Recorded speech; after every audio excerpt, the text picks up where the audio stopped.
Good evening.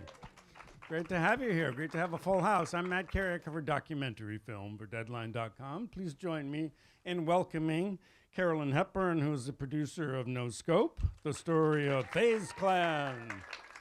And we have with us tonight Marquis Daisy, who is the producer of False Positive. Come on out here. Well, congratulations on both films. Well, maybe I could first ask you that for those who want to see the entire film, where can they see them? Please go to, if you have the Disney Plus bundle, we are accessible through the ESPN tile. You can also find it on ESPN Plus. And our linear channel is still going strong. So a lot of these just play on broadcasts constantly. How do you find these stories? And does it typically an idea come from you where you're pitching executives at ESPN? Are they coming to you, or is it a combination of the two? Yeah, I would say it's a combination of both. Sometimes filmmakers reach out to us. Filmmakers have, unique stories that they've been chasing for a long time, but also just a unique vantage point in the ways in which they want to sort of go in and tell a story. But internally, we do ideate around a bunch of stories that we also are interested in as well. So one of the things that we do is, once we pinpoint a topic, for 30 for 30, we try and reach out to filmmakers who we feel like would be a really good match for the actual story. So it's a little bit of both, back and forth in terms of, matching a certain subject with the director. There are some that come straight from internal, but also we get pitched a bunch of ideas as well. Mm-hmm. Carolyn, how do you evaluate whether a story has legs in the sense that that might be an interesting headline, it's something interesting happened in the world of sports, it would be right for 30 by 30, but you need something that's going to work and has an arc to it. How do you sort of evaluate whether there's potential there? A lot of it has to do with the director point of view and what they want the story to be. 30 for 30 is very much a director-driven brand. So we very much focus and try to support the director's perspective. But we also, it depends on what the access is, either to the main characters, or 30 for 30 largely is retrospective looking. So if there's archive that you need to tell the story, do you have the access to that archive? That's usually the questions that we're asking, is about access to story, access to characters, definitely creative POV. And when we're thinking about it, we really see these films as the intersection of sports and culture. So is it something that's had enough of an imprint on culture that goes beyond our regular sports fans? Like, we want a general audience. We want to entice our natural ESPN fans, but we also want to go beyond that as well. So is it something that can kind of bump up its weight, and get that kind of larger exposure? Yeah, and I think in the story of False Positive and Butch Reynolds, we see the political dimensions to this as to why, despite evidence that we see even in the portion that was shown tonight, that he had not tested positive for steroids. Nonetheless, these bodies, for the various reasons, had vested interests in sort of trying to punish the U.S. And so that's another dimension to that. But before I ask you further about that, have you ever run a 400 yourself? It's funny that you bring that up. I have run a 400 before. And it is brutal. It's the worst racing. My gosh. It's the worst sporting event. Like, I literally couldn't breathe afterwards. And I still remember that to this day. It is. It was terrible. I only ran maybe a couple of them, but that was my same experience. Yeah. How much did you know about Butch's story before you began work on this? I mean, the beauty behind Butch's story is that, I literally knew nothing about it. And the director of the film, his name is Ismail Alamin, He's native to Akron, Ohio, and Butch was sort of like one of his heroes growing up. So this was like a personal story for him. This was something that, like, you know, the way that we approached that film was to sort of give a voice to the voiceless. Butch Reynolds is a very, reserved person. He's not sort of out there in front of your face. He's very reclusive. But this gave him an opportunity to sort of speak his mind and then tell his truth. And I think that's what we pride ourselves on in 30 for 30 is like giving a voice to the small stories as well. We do our fair amounts of the Michael Jordans of the worlds, the Tiger Woods of the worlds and the OJs of the worlds, but we find gems when we find stories like Butch Reynolds' story. So I didn't really know much about him at all. I grew up someone who watched basketball and football, and track was sort of in the peripheral. But at the core of what 30 for 30 is, like, we're always searching for just great story, great narrative. And to me, that was a story about adversity, overcoming something. And it really wasn't about the actual sport. It was about a life journey and a life struggle. And that just really stood out to us. So although I didn't know much about the actual subject, we knew that the non-sports fan would tune in and really feel the pain and the struggle that Butch's sort of his journey took you on. Yeah, it's really an archetypal story of the wronged person. How did they respond to it? Do they ever get justice? And that's very compelling. And in terms of knowledge of the subject matter beforehand, big gamer yourself, Carolyn? No. No? Okay. I wanted to call Justin Staple, our director of No Scope, is right here.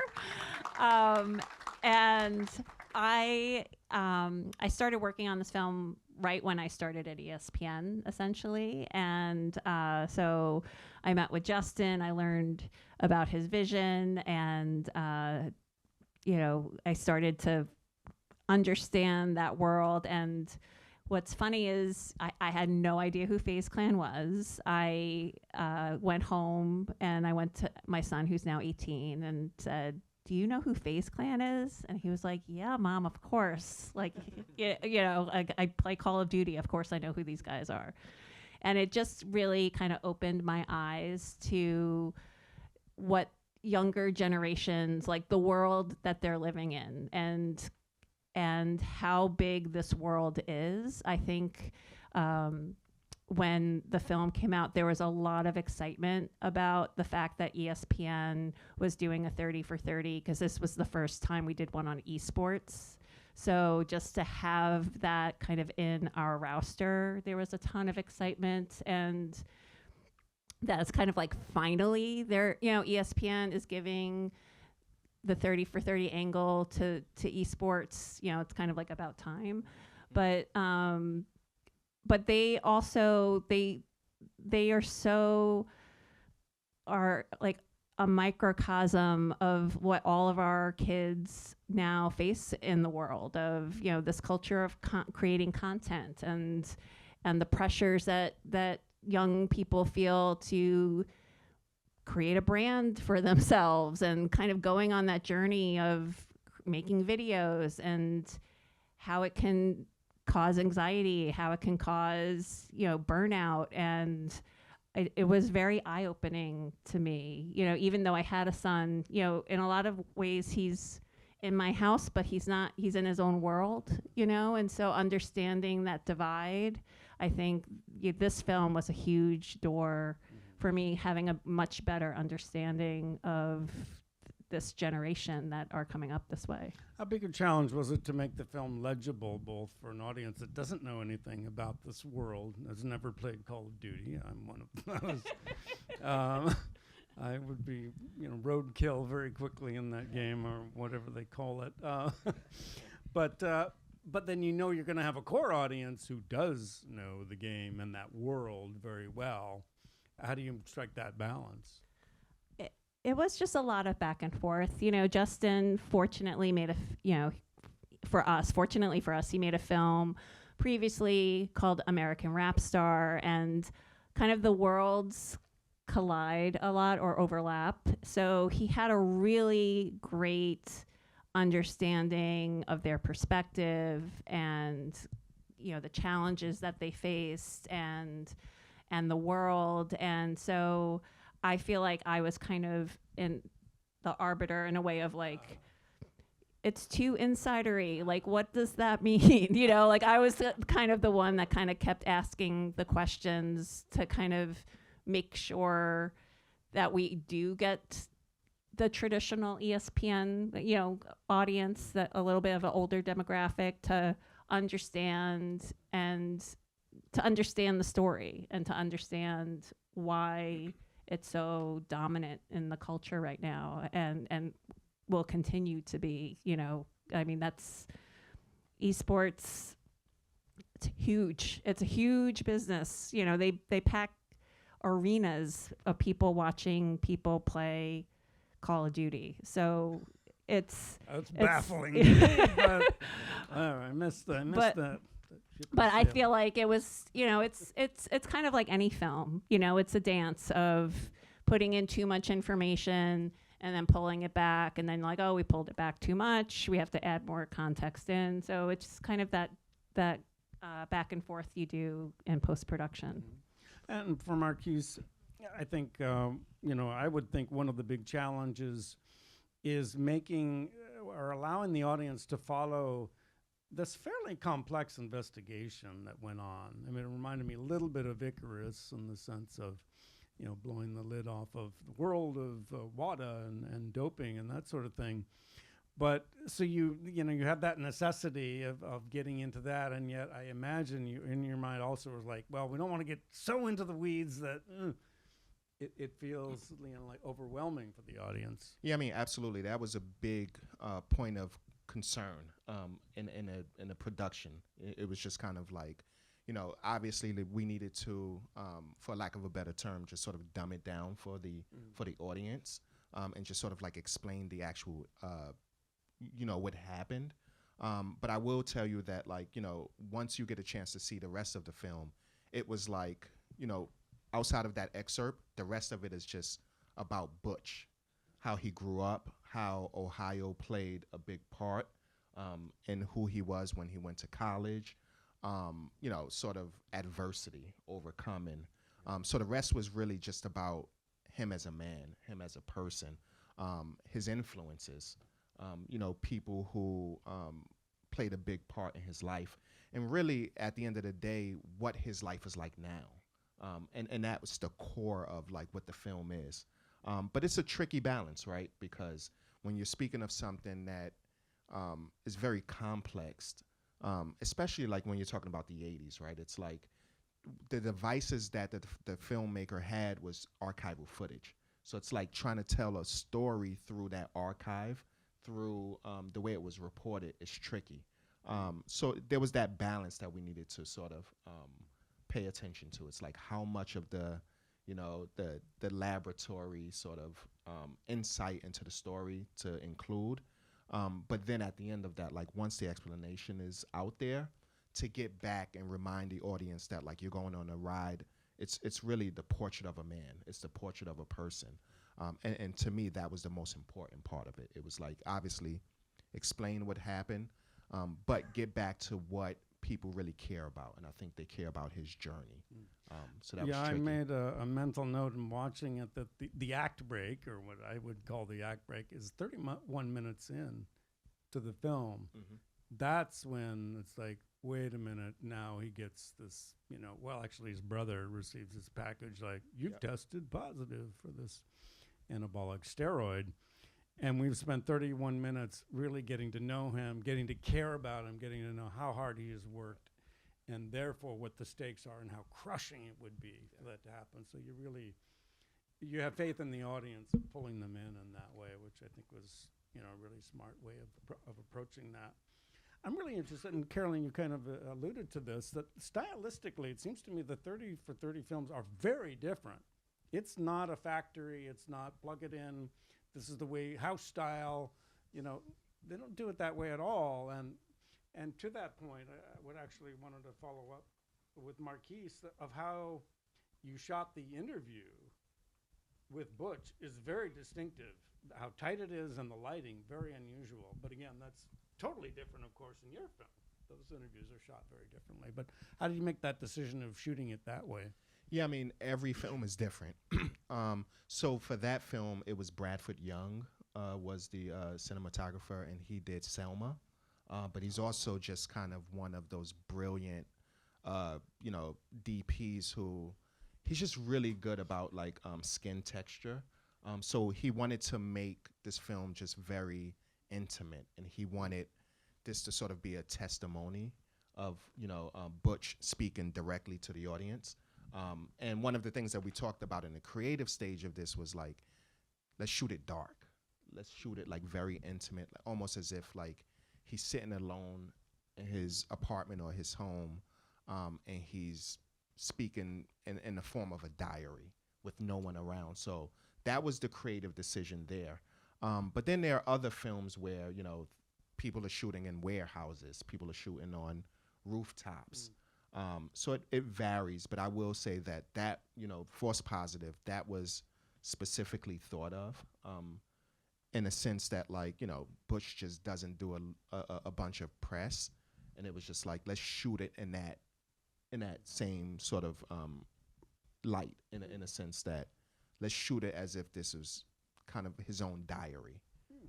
Yeah, that makes perfect sense. And I think that's the strength of 30 for 30, is that it is anthology. And so we want every film to be unique. We don't want to repeat ourselves. We don't follow the algorithm. Yeah, it's not behind the music Yeah, VHS right. where the names have been changed, but everything else Yes. is the same. So we want the films to be distinct from each other. We are very flexible in the format, whether it's a short, whether it's a feature length, it could be a multi-part.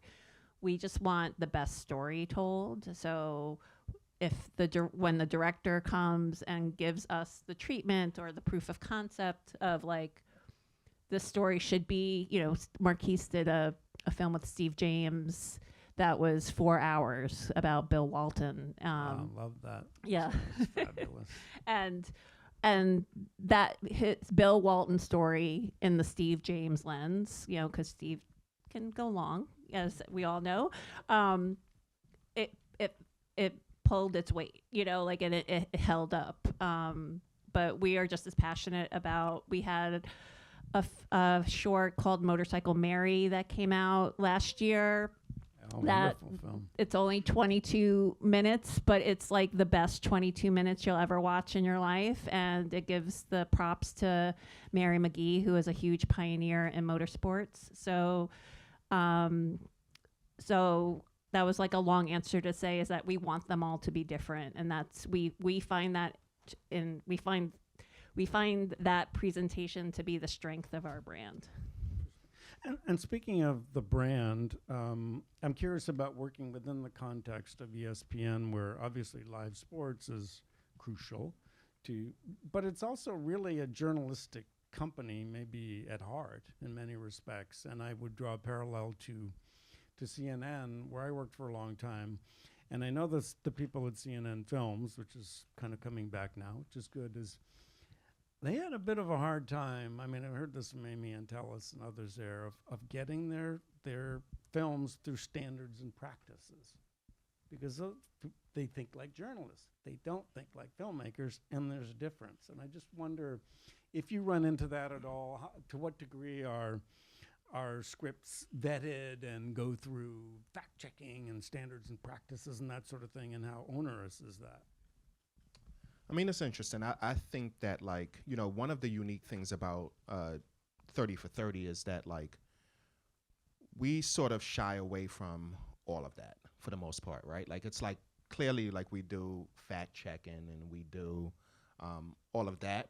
But I think that part of our strength is working with so many different filmmakers who come with different styles. So, some of our filmmakers are, Spike Lee, who does, he out of this world director, but he does a lot of scripted, but he also does documentaries. And then also we have documentary filmmakers who are just great at that. And I think that because we have the diversity in storytelling and different vantage points, it's not like we have one director in-house who's doing all of these films.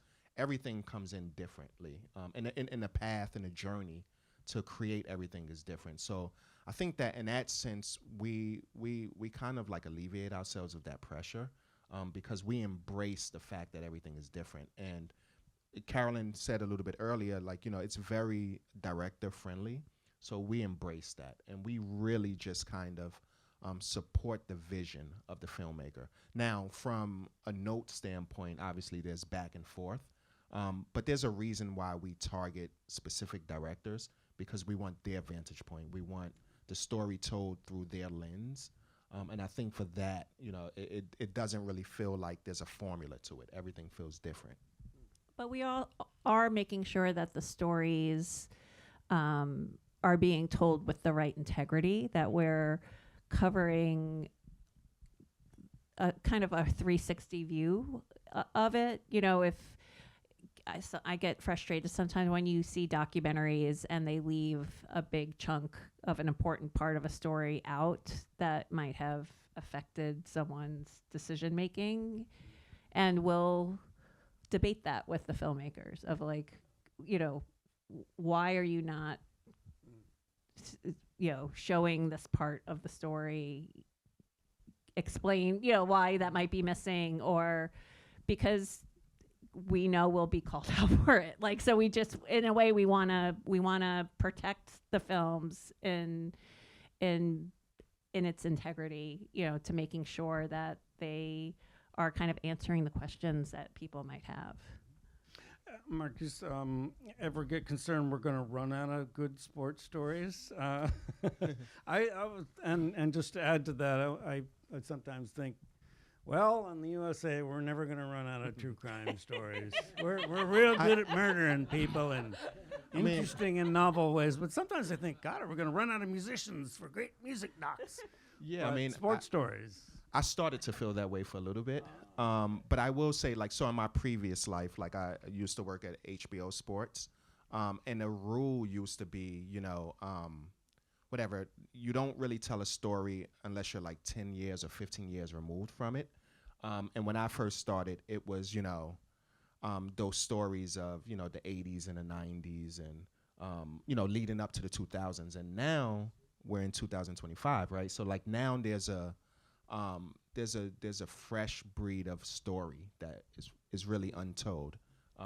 It used to be, you go tell a Muhammad Ali story, you go tell a Joe Namath story, but now from 2000 until present, there's all of these new stories that are untapped. And also the way that footage is archived is so different now, right?